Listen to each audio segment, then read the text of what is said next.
Baru-baru ini, ada kisah di akhbar tempatan mengenai pinjaman kredit komuniti yang dikatakan mirip Along dengan memeras peminjam. Pendedahan di artikel Berita Harian pada 10 Januari oleh wartawan Suzalina Khalid mengenai kredit komuniti membuka mata banyak pihak. Selepas itu, beberapa episod laporan berkaitan kredit komuniti turut didedahkan oleh Suzalina. Melalui penyiasatan, Suzalina turut melakukan penyamaran menjadi peminjam dengan mengunjungi sebuah syarikat kredit komuniti yang berlesen di bawah Kementerian Perumahan dan Kerajaan Tempatan KPKT. Part yang paling menarik dalam ketika membongkarkan mengenai modus operandi yang dilakukan oleh kredit komuniti ni yang bertindak versus Along ni adalah ketika saya mengikuti salah satu NGO untuk pergi ke salah sebuah kredit komuniti di Shah Alam untuk mengikuti mangsa tu yang dimanipulasi, yang ditipu oleh kredit komuniti tu apabila dia tidak diberikan salinan perjanjian pinjaman yang sepatutnya syarat yang perlu dipatuhi oleh kredit komuniti adalah memberikan salinan pinjaman kepada peminjam. Masa tu saya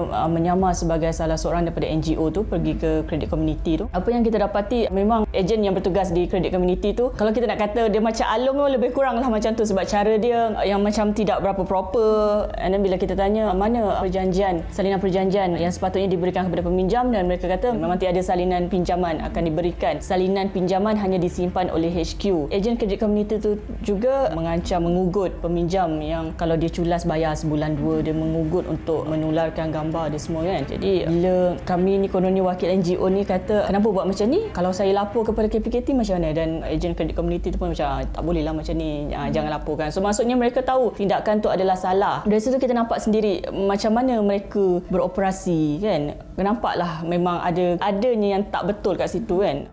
Pada April 2019, kredit komuniti dijenamakan semula daripada syarikat pemberi pinjaman wang berlesen oleh KPKT bagi mengelakkan orang ramai khususnya peniaga kecil meminjam daripada ceti haram.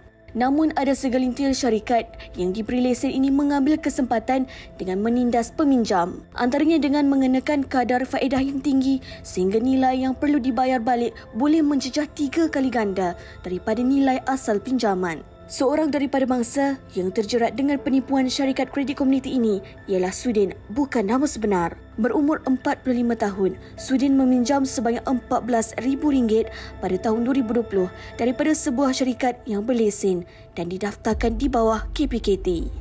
Asalnya saya buat pinjaman daripada company ni pada masa awal-awal kita PKP dahulu tahun 2020 dalam bulan 2 tak salah macam tu. So pada asalnya saya sign di atas kontrak tu saya nak pinjam RM14,000 saja. Tapi sekarang saya dah kena bayar total semua dekat RM50,000.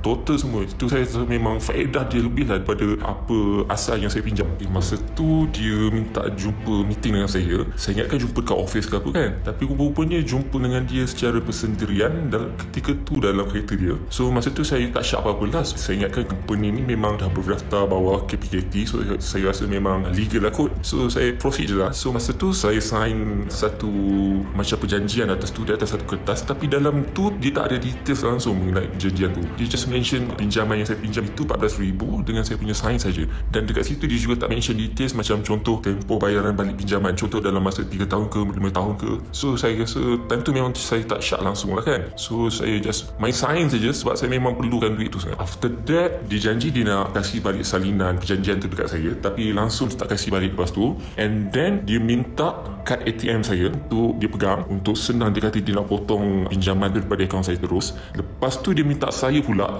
buka satu akaun baru untuk dia masukkan balance duit gaji saya selepas dia orang potong bagi pinjaman tu.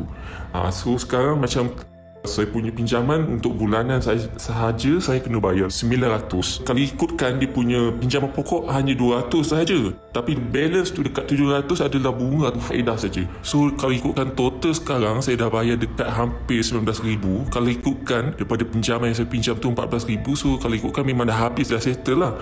Tapi bila saya kata dekat company tu, dia kata awak masih berhutang lagi. Itu saya memang dah pelik. Lepas tu saya fikirkan dekat bulanan pinjaman saya dah dekat hampir RM50,000. Saya cuba minta minta bantuan pihak ketiga untuk berunding dengan company pinjaman ni. So selepas berundingan tu mereka bersetujulah untuk membolehkan saya bayar balik pinjaman tu berdasarkan pinjaman pokok sahaja, dan alhamdulillah. Selepas pihak ketiga membantu dalam menyelesaikan pinjaman dengan menggunakan Akta Pemberi Pinjaman Wang 1951, akhirnya Sudin hanya perlu membayar baki tunggakan untuk pinjaman pokok dan sedikit kadar faedah yang tidak keterlaluan. Sudin adalah antara mangsa yang terkena penipuan kredit komuniti. Fungsi kredit komuniti adalah untuk membantu mereka yang terdesak memerlukan wang.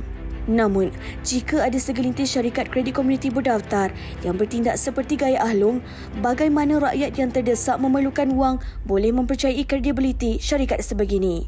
Apakah sebenarnya yang dimaksudkan dengan kredit komuniti? Dan bagaimanakah kredit komuniti berfungsi? Serta adakah sama seperti pinjaman Ahlong? Di manakah silapnya?